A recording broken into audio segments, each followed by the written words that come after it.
এভাবেই কোরআন শরীফের আয়াত পাঠ করে শোনানো হয় ইরানের প্রয়াত সর্বোচ্চ ধর্মীয় নেতা আয়াতুল্লাহ আলী খামেনির প্রতি শ্রদ্ধা জানাতে যাওয়া বিভিন্ন দেশের প্রতিনিধি দলগুলোকে। দেশটির এমন উদ্যোগকে অভিনব কূটনৈতিক কৌশল হিসেবে দেখছেন বিশ্লেষকরা।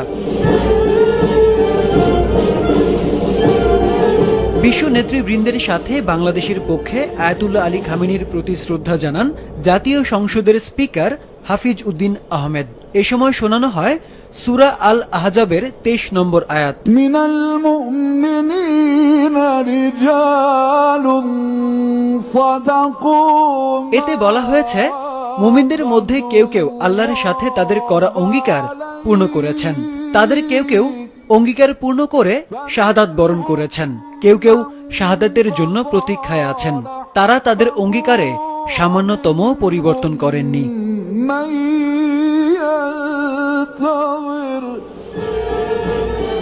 ইরান যুক্তরাষ্ট্র ইসরায়েল যুদ্ধে সৌদি আরব ওয়াশিংটনের অন্যতম মিত্র। তাদের প্রতিনিধি দলকে শোনানো হয় সূরা আল ইমরানের 13 নম্বর আয়াত, বাংলায় যার অর্থ তোমাদের জন্য নিদর্শন ছিল সেই দুই দল যারা পরস্পরের সম্মুখীন হয়েছিল। এক দল আল্লাহর পথে লড়েছিল, অন্য দল ছিল কাফির। তারা তাদেরকে চোখের দেখায় দেখেছিল দ্বিগুণ। আল্লাহ যাকে ইচ্ছা আপন সাহায্য দ্বারা শক্তিশালী করেন। নিশ্চয়ই এতে অন্তর্দৃষ্টি সম্পন্ন লোকেদের জন্য শিক্ষা রয়েছে।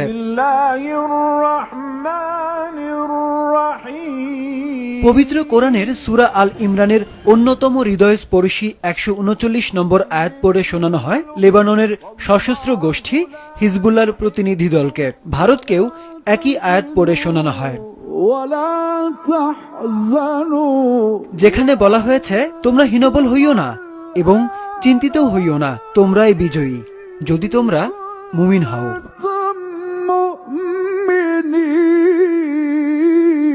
পাকিস্তানকে শোনানো হয় সূরা বনি ইসরাইলের 80 নম্বর আয়াত, যার অর্থ হে আমার প্রতিপালক, আমাকে প্রবেশ করাও কল্যাণের সঙ্গে এবং আমাকে নিষ্ক্রান্ত করাও কল্যাণের সঙ্গে এবং তোমার নিকট হতে আমাকে দান করো সাহায্যকারী শক্তি। সূরা আল ফাতার 1 নম্বর আয়াত পড়ে শোনানো হয় আফগানিস্তানের প্রতিনিধি দলকে, যার অর্থ নিশ্চয়ই আমি আপনাকে একটি স্পষ্ট ও পরিপূর্ণ বিজয় দান করেছি। এছাড়া রাশিয়া, চীন, মিশরের মতো দেশগুলোর জন্য তেলাওয়াতের সুর ছিল অনেক শান্ত, যা ন্যায়ের পথ ও শান্তির বার্তা দেয়। সেই সাথে পরকালে স্থায়ী নিবাস ও পুরস্কারের বার্তা বহন করে পাঠ করা আয়াতগুলো। বিশ্লেষকরা বলছেন কোরআনের আয়াত পাঠ করে বিভিন্ন দেশকে ইঙ্গিতপূর্ণ বার্তা দিয়েছে তেহরান।